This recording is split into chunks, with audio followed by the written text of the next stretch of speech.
Nagdulot ng baha ang matitinding pag-ulan sa Davao City at iba pang bahagi ng Mindanao. At sa Coronadal City, nasawi ang dalawang inanod habang naliligo sa talon. Saksi, si Efren Mamak ng GMA Regional TV.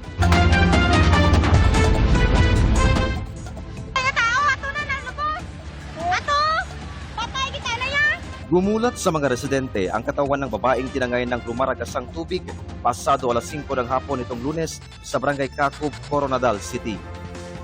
Makalipas ang ilang minuto, natagpuan ang babae sa ibabang bahagi ng Sapa, 2 kilometrong layo mula sa talon. Katawan naman ng lalaki ang nakitang sumabit sa mga kahoy sa Sapa, bandang 500 metro ang layo mula sa talon. Pinagtulungan siyang sagipin ng mga residente. Patagilid lang kayo, bang kayo. Patagilid lang.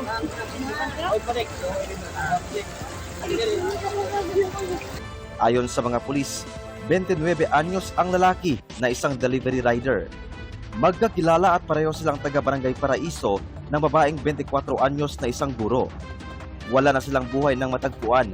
Sinasabi ng mga witness that around 5 p.m. while yung dalawang biktima is naliligo doon po sa Millennium Falls dump site of Barangay Cacob na bigla lang lumaki yung tubig na galing sa ilog na nagresulta sa kanilang pagkaano sa iba't ibang part ng river. Ang mabilis umanong pagtaas ng tubig ay dulot ng malakas na buhos ng ulan. Punsod din ng matinding ulan, binaha ang ilang kalsada sa Magsaysay, Davao del Sur. Grabe naman eh, kaduhaan naman ko naabtag bahaan eh. Stranded ang ilang motorista. Ayon sa uploader, lampas 1 oras na naghintay bago humupa ang tubig.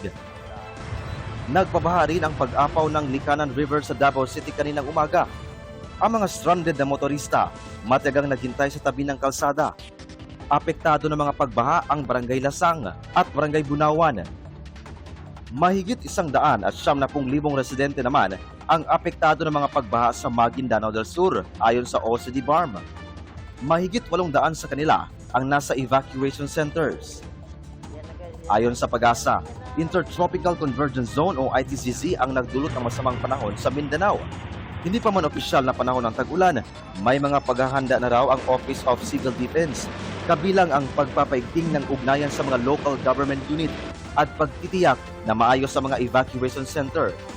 Patuloy rin daw ang preparasyon para sa pagtatayo ng Ligtas Pinoy Centers o yung mga permanenteng evacuation center para sa iba't ibang sakuna. Ang magiging next pong hakbang ay mag-identify ng mga lokasyon na ipaprioritize po natin para sa ganun, sa 2026 budget po ng DPWH, ito pong mga lokasyon na ito ang una pong pagtatayuan ng ating mga Ligtas Pinoy Center. So dyan po papasok kung meron pong bulkan sa inyong lugar, dyan po papasok kung kayo po ay madalas tamaan ng bagyo, at syempre po yung mga landslide prone areas.